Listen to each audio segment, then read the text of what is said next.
ಚಿಕ್ಕ ಚಿಕ್ಕ ಉಂಡೆಯನ್ನ ಕಟ್ಟುತ್ತಾ ಟೈಮ್ ವೇಸ್ಟನ್ನ ಮಾಡದೆ ತುಂಬಾನೇ ಸ್ಪೀಡಾಗಿ ಸೂಪರ್ ಸಾಫ್ಟ್ ಆದ ಲೇಯರ್ ಆದ ಚಪಾತಿಯನ್ನ ಯಾವ ರೀತಿಯಾಗಿ ಮಾಡೋದಂತ ಇವತ್ತಿನ ವಿಡಿಯೋದಲ್ಲಿ ನೋಡೋಣ ಬನ್ನಿ.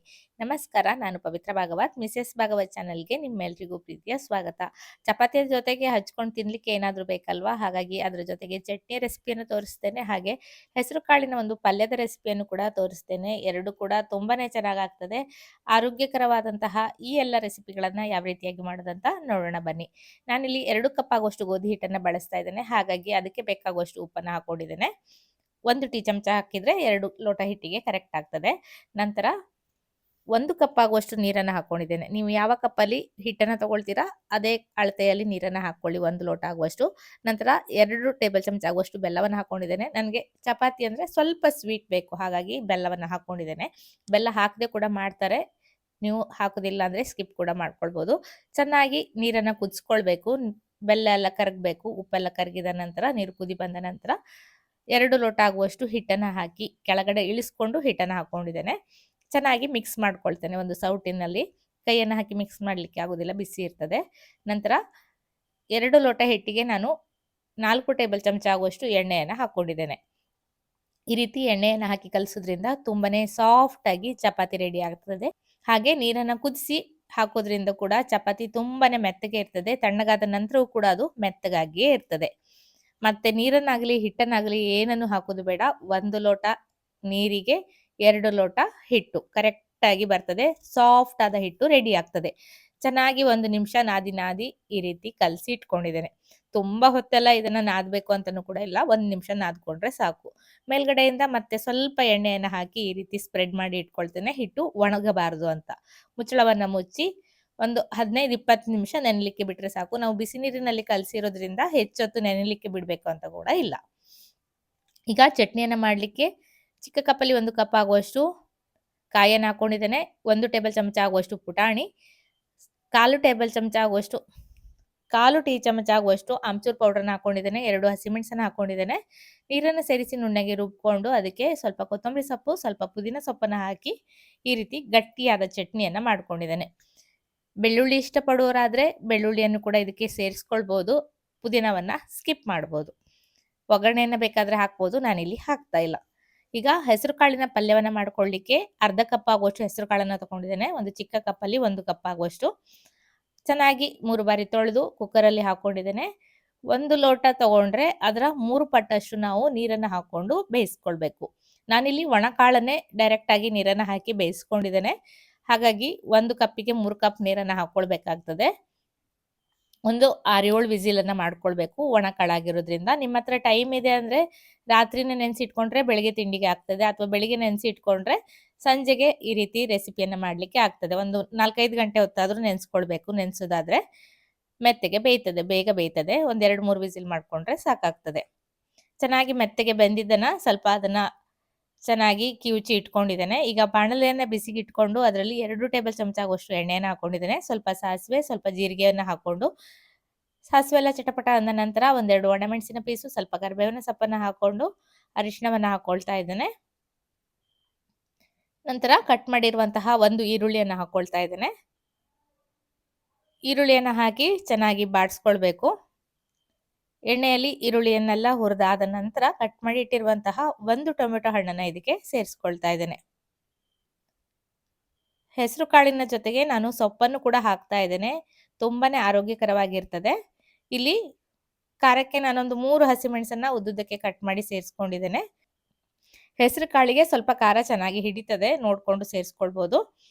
ನಂತರ ಕಟ್ ಮಾಡಿ ಇಟ್ಟಿರುವಂತಹ ಸಬ್ಬಸಿಗೆ ಸೊಪ್ಪು ಒಂದು ಚಿಕ್ಕ ಕಟ್ಟಷ್ಟು ಇತ್ತು, ಅದನ್ನ ಚೆನ್ನಾಗಿ ತೊಳೆದು ಚಿಕ್ಕದಾಗಿ ಕಟ್ ಮಾಡಿ ಸೇರಿಸ್ಕೊಂಡಿದ್ದೇನೆ.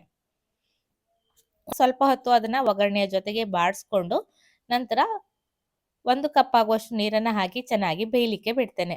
ಸೊಪ್ಪೆಲ್ಲ ಚೆನ್ನಾಗಿ ಬೆಂದ ನಂತರ ಬೇಯಿಸಿ ಇಟ್ಟಿರುವಂತಹ ಹೆಸರು ಕಾಳನ್ನ ಇದಕ್ಕೆ ಹಾಕೊಳ್ತಾ ಇದ್ದೇನೆ.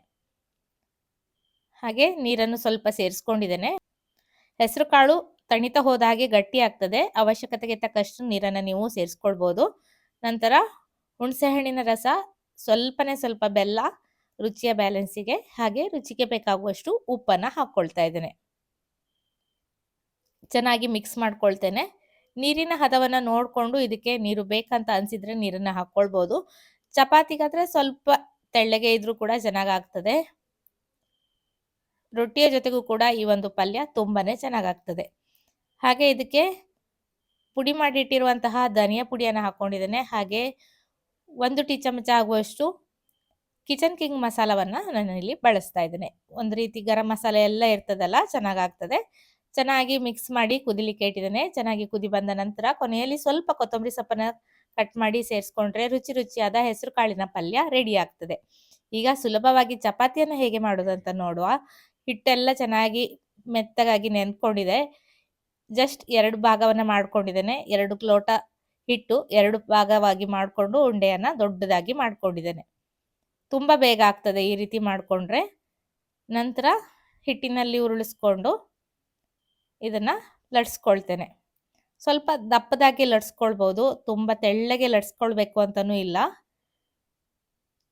ಈ ರೀತಿ ದೊಡ್ಡದಾಗಿ ಲಟ್ಸ್ಕೊಳ್ಬೇಕು. ನಾನು ಕಟ್ಟೆಯ ಮೇಲೆ ಲಟ್ಸ್ಕೊಂಡೆ. ಈ ರೀತಿ ದೊಡ್ಡದಾಗಿ ಲಟ್ಸುವಾಗ ನಮಗೆ ಮಣೆಯ ಮೇಲೆಲ್ಲ ಲಟ್ಸ್ಲಿಕ್ಕೆ ಆಗೋದಿಲ್ಲ, ಹಾಗಾಗಿ ಕಟ್ಟೆಯ ಮೇಲೆ ಲಟ್ಸ್ಕೊಂಡಿದ್ದೇನೆ. ಸ್ವಲ್ಪ ಉದ್ದುದ್ದವಾಗಿಯೇ ಮಾಡ್ಕೊಂಡಿದ್ದೇನೆ.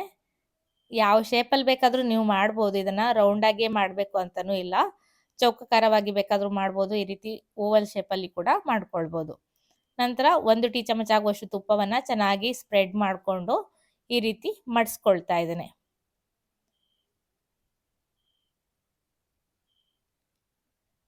ನಂತರ ಇದನ್ನ 5 ಭಾಗವಾಗಿ ನಾನು ಕಟ್ ಮಾಡ್ಕೊಳ್ತೇನೆ. 1 ಕಪ್ ಹಿಟ್ಟಲ್ಲಿ 5 ಚಪಾತಿಯನ್ನ ಮಾಡ್ಕೊಳ್ಬೋದು. ಚಿಕ್ಕ ಚಿಕ್ಕ ಉಂಡೆಯನ್ನ ಮಾಡಿ ಲಟ್ಸಿ ಅದನ್ನ ತ್ರಿಕೋನ ಮಾಡಿಸಿ ಮತ್ತೆ ಅದನ್ನ ಲಟ್ಸೋದೆಲ್ಲ ಬೇಡ. ಈ ರೀತಿ ಸುಲಭವಾಗಿ ಮಾಡ್ಕೊಳ್ಬೋದು. ಫಟಾಫಟ್ ಅಂತ ಆಗ್ತದೆ. ನಾನು ಚೌಕಾಕಾರವಾಗಿಯೇ ಇದನ್ನ ಲಟ್ಸ್ಕೊಳ್ತೇನೆ. ನನಗೆ ಚಪಾತಿಯನ್ನ ರೌಂಡ್ ಆಗಿ ಲಟ್ಸಿ ಅಭ್ಯಾಸ. ಅದು ಹೇಗೆ ಮಾಡಿದ್ರು ಕೂಡ ರೌಂಡ್ ಆಗ್ಲಿಕ್ಕೆ ಹೋಗ್ತಾ ಇತ್ತು. ಸಾಧ್ಯವಾದಷ್ಟು ಚೌಕವಾಗಿ ಮಾಡಲಿಕ್ಕೆ ಪ್ರಯತ್ನವನ್ನ ಮಾಡಿದ್ದೇನೆ. ಈ ರೀತಿ ತೆಳ್ಳಗೆ ಲಟ್ಸ್ಕೊಂಡಿದ್ದೇನೆ. ಈಗಾಗಲೇ ದೋಸೆಯ ಕಾವಲಿಯನ್ನ ಕಾಯಲಿಕ್ಕೆ ಇಟ್ಟಿದ್ದೆ. ಅದರಲ್ಲಿ ಮಾಡಿರುವಂತಹ ಚಪಾತಿಯನ್ನ ಹಾಕ್ತಾ ಇದ್ದೇನೆ. ಒಂದು ಕಡೆ ಚೆನ್ನಾಗಿ ಉಬ್ಬಿ ಬಂದಿದೆ. ಮೇಲ್ಗಡೆಯಿಂದ ಸ್ವಲ್ಪ ತುಪ್ಪವನ್ನ ಹಾಕಿದ್ದೇನೆ. ಇನ್ನೊಂದು ಕಡೆಗೆ ತಿರುವಿ ಹಾಕೊಂಡು ಇದನ್ನ ಬೇಯಿಸ್ಕೊಳ್ತಾ ಇದ್ದೇನೆ. ಚಪಾತಿಯನ್ನ ಬೇಯಿಸುವಾಗ ಹೈ ಫ್ಲೇಮಲ್ಲಿ ಇಟ್ಕೊಂಡು ಬೇಯಿಸ್ಕೊಳ್ಬೇಕು. ಲೋ ಫ್ಲೇಮಲ್ಲಿ ಬೇಯಿಸ್ಕೊಂಡ್ರೆ ಚಪಾತಿ ಒಣ ಒಣ ಆಗ್ತದೆ. ಸಾಧ್ಯವಾದಷ್ಟು ದೊಡ್ಡ ಉರಿಯಲ್ಲಿಯೇ ಇಟ್ಟು ಬೇಯಿಸ್ಕೊಳ್ಬೇಕು. ಮತ್ತೆ ಮೇಲ್ಗಡೆಯಿಂದ ಸ್ವಲ್ಪ ಎಣ್ಣೆಯನ್ನ ಅಥವಾ ತುಪ್ಪವನ್ನ ಹಾಕೊಂಡು 2 ಕಡೆಗೂ ಚೆನ್ನಾಗಿ ಹೊಂಬಣ್ಣ ಬರುವ ತನಕ ಬೇಯಿಸಿ ತೆಕ್ಕೊಂಡ್ರೆ ರುಚಿ ರುಚಿಯಾದ ಸಾಫ್ಟ್ ಆದಂತಹ ಚಪಾತಿ ರೆಡಿ ಆಗ್ತದೆ.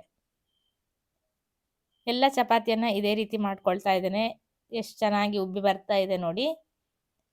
ಮೆತ್ತಗಾಗಿ ಇರ್ತದೆ. ಈ ರೀತಿ ನಾವು ಬಿಸಿ ನೀರನ್ನ ಹಾಕಿ ಕಲಸಿರೋದ್ರಿಂದ ಅದು ಮೆತ್ತಗಾಗಿಯೇ ಇರ್ತದೆ. ತಣ್ಣಗಾದ್ರೂ ಕೂಡ ಒಣ ಆಗೋದಿಲ್ಲ, ಗಟ್ಟಿ ಆಗೋದಿಲ್ಲ. ಹಾಗೆ ನಾವು ತುಪ್ಪವನ್ನೆಲ್ಲ ಒಳಗಡೆ ಹಾಕಿರೋದ್ರಿಂದ ತಿನ್ಲಿಕ್ಕೂ ಕೂಡ ತುಂಬಾ ಪರಿಮಳಭರಿತವಾಗಿ ಚೆನ್ನಾಗೇ ಆಗ್ತದೆ. ಖಂಡಿತ ಈ ಒಂದು ವಿಧಾನದಲ್ಲಿ ನೀವು ಚಪಾತಿಯನ್ನ ಟ್ರೈ ಮಾಡಿ ನೋಡಿ. ಯಾವ ರೀತಿಯಾಗಿ ಲೇಯರ್ ಬಿಟ್ಟು ಬಂದಿದೆ ನೋಡಿ. ನಿಮಗೆ ಇನ್ನೂ ಕೂಡ ಲೇಯರ್ ಆಗಿ ಬರಬೇಕು ಅಂದ್ರೆ ಅದಷ್ಟನ್ನು ಒಂದೇ ಸಲ ದೊಡ್ಡದಾಗಿ ಲಟ್ಸ್ಕೊಂಡು ಮಧ್ಯೆ ಸ್ವಲ್ಪ ಒಣ ಹಿಟ್ಟನ್ನ ಬೇಕಾದ್ರೆ ಹಾಕಿ ಮಾಡ್ಕೊಳ್ಳಿ. ಎಲ್ಲದೂ ಕೂಡ ಲೇಯರ್ ಬಿಟ್ಟು ಬರ್ತದೆ. ನಾವು ಎಷ್ಟು ಲೇಯರ್ ಮಾಡಿರ್ತೇವೆ ಅಷ್ಟು ಲೇಯರ್ ಬಿಟ್ಟು ಬರ್ತದೆ. ಲಟ್ಟಿಸುವಾಗ ತುಂಬಾ ಪ್ರೆಷರ್ ಅನ್ನ ಹಾಕಿ ತುಂಬಾ ತೆಳ್ಳಗೆ ಮಾಡ್ಕೊಂಡ್ರೆ ಲೇಯರ್ ಸ್ವಲ್ಪ ಕಡಿಮೆ ಆಗ್ತದೆ. ನಂತರ ಇದನ್ನ ಸರ್ವ್ ಮಾಡ್ತಾ ಇದ್ದೇನೆ. ಮಾಡಿರುವಂತಹ ಚಟ್ನಿ ಹಾಗೆ ಹೆಸರು ಕಾಳಿನ ಪಲ್ಯ, ಚಪಾತಿ ಎಷ್ಟು ಸಾಫ್ಟ್ ಆಗಿದೆ ನೋಡಿ. ನಾನು ಮುರಿಯುವಾಗಲೇ ನಿಮಗೆ ಗೊತ್ತಾಗ್ಬೋದು. ವಿಡಿಯೋ ಇಷ್ಟ ಆದರೆ ಖಂಡಿತ ಲೈಕ್ ಮಾಡಿ, ಶೇರ್ ಮಾಡಿ, ಅನಿಸಿಕೆಯನ್ನು ಕಮೆಂಟಲ್ಲಿ ತಿಳಿಸಿ. ಹಾಗೆ ಚಾನಲನ್ನು ಸಬ್ಸ್ಕ್ರೈಬ್ ಮಾಡಿಕೊಂಡು ಸಪೋರ್ಟ್ ಮಾಡಿ ಅಂತ ಕೇಳ್ಕೊಳ್ತೇನೆ. ಇದೇ ರೀತಿ ಇನ್ನೂ ಹೆಚ್ಚಿನ ರೆಸಿಪಿಗಳೊಂದಿಗೆ ಬರ್ತಾ ಇರ್ತೇನೆ. ಈಗಾಗಲೇ ಹಲವಾರು ರೆಸಿಪಿಗಳನ್ನು ನಾನು ಪೋಸ್ಟ್ ಮಾಡಿದ್ದೇನೆ. ಅದನ್ನೆಲ್ಲ ನೋಡಿ ಸಪೋರ್ಟ್ ಮಾಡಿ. ಮತ್ತೊಂದು ವಿಡಿಯೋದಲ್ಲಿ ಸಿಗ್ತೇನೆ. ಅಲ್ಲಿಯವರೆಗೂ ನಮಸ್ಕಾರ.